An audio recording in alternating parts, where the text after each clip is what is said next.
everyone, welcome back to edX Pixel Expo 8 monthly webinar global webcast August series, happening every 8th of the month. And thank you for joining us this Sunday to pre-celebrate Singapore's 56th birthday. So we are back here to convene over a united cause and of course for our collective love for diving and also the ocean. So just a quick one, be one of the first 56 to like, share, or even comment on this post, and then you stand a chance to receive a free Asian Diver e-magazine Scuba 101, the essential guide of, to Southeast Asia Collector's Edition. Today, for this session, we have someone all the way from Germany, Mr. Rico Besedic. I hope I get your name right. Rico is born in 1968 in Germany and is an aquatic imaging artist, visual philosopher, lecturer, keynote speaker, professional underwater photographer, and also a journalist.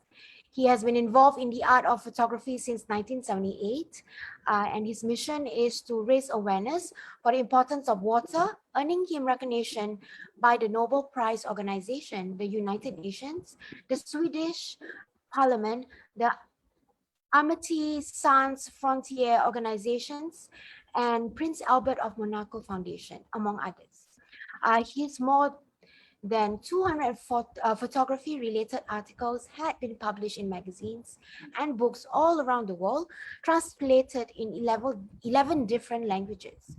Rico worked as a guest lecturer of artistic underwater photography at the German HBK SAR Academy of Fine Arts. His photographic work was awarded by National Geographic, Ocean Geographic, DIWA, PADI, and the Open of Photography in various international photography competitions, including edX Voice of the Ocean, which he participated as a juror. Rico is a scuba diving course director and also an advanced underwater photography instructor with CMAS, with more than 5,000 log dives. Herewith, without any further ado, let me pass over the baton to Rico. Rico, over to you. Hello, everyone. Very good to see you. My name is Rico Besedic. I have the pleasure to talk about art and underwater photography to you right now, today. I am, by the way, living in Turkey, and the time is 11:14 in the morning. It's a beautiful Sunday. So let's get going. Let me share this screen. Share. Yeah. And here we go. And right in the beginning. So I hope everything is okay. So let's talk a little bit about art in underwater photography. It might be a very fancy and very famous thing, but after all, there's also, let's say, a sort of pattern behind if you are going to create some sort of art, underwater photography. It's a nice tool to do so, and it's certainly fun. So now I will try to talk a bit about what could be done, or what is art and what is maybe not art. So art underwater with photography, really. I'm now about to show you 4 images, and I will leave it to you to say this is art, or maybe it is not. See and judge by yourself.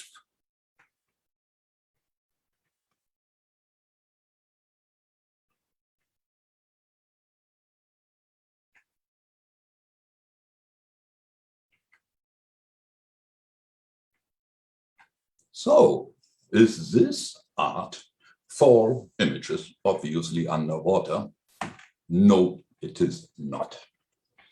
Because the classic underwater photography is documentary photography, which means by definition, documentary photography is a style of photography that provides a straightforward and accurate representation of people, places, objects, and events. I'm sorry to say, fish are also just objects. So this is what we do. Generally, we documentate what is already existing. Please don't get me wrong, documentation is incredibly important. Also for studies, for science, or just to show the people who can't hang around underwater all the time, all the great things that are down there. There might be an exception. For example, You imagine you as a photographer, you spend a longer time with one individual marine animal, and during the process of your artist creation, you have developed a closer relationship to that specific animal. The visual artistic outcome of that relationship could be considered art, can be considered to be art. Now, the difference is it is one animal. It is not one species of animals, so all the sharks around or whatever. It is one specific animal, and over a longer period of time, you might create images or videos. And by doing so, you develop a very close relationship to this one individual animal. If you would be able to put this into images, that could be something very artful. I found a very good example, which is actually designed as a documentary, and same time it is art, in my opinion, because it's a very close relationship between one animal and one person. And that would be My Octopus Teacher. If you have not seen it yet, please do so. It is a beautiful story, documentary and art at the same time. This is a very big exception, actually, but the relationship between the creator and the object, which is the octopus, is a very interesting thing. So now we might believe that art and horror, we are all flying around and we are doing so interesting things, and horror and it's everything so meaningful, but actually art is a system.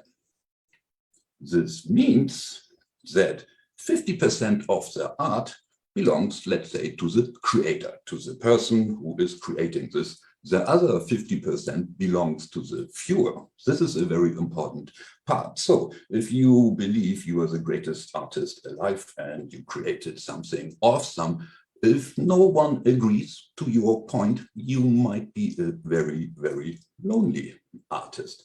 So the people looking at your stuff, let's say at your underwater images, actually they also create 50% of the art. If no one except yourself looking to your images and referring to it, thinking about it, this is not gonna work very well.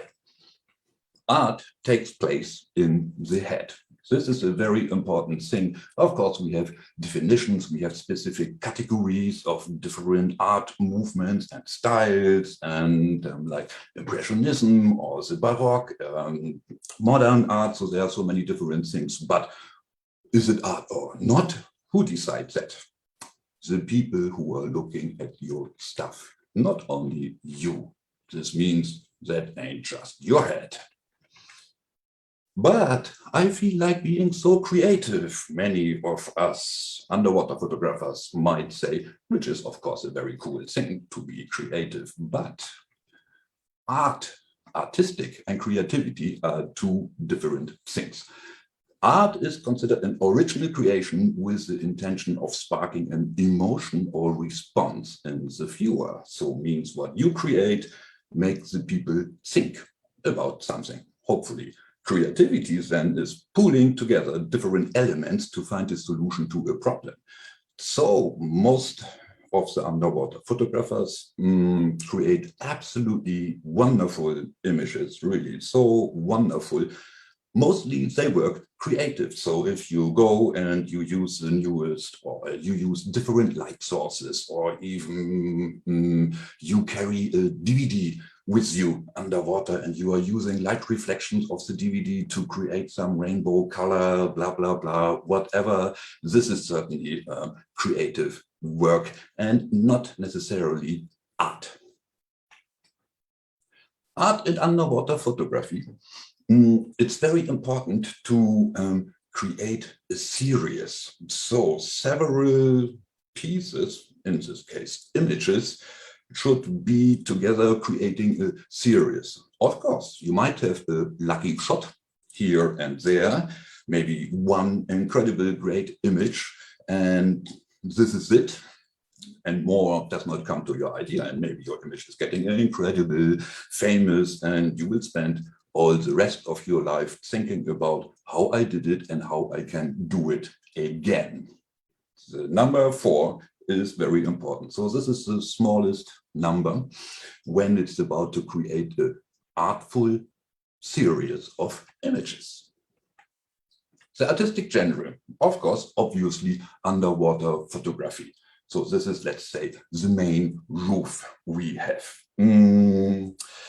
Something like macro or wide angle or only rec or whatever, they are categories, actually they more belong to photography competitions and stuff. In the art, we have the artistic genre, generally underwater photography. In this genre, you need to find something which you would like to express.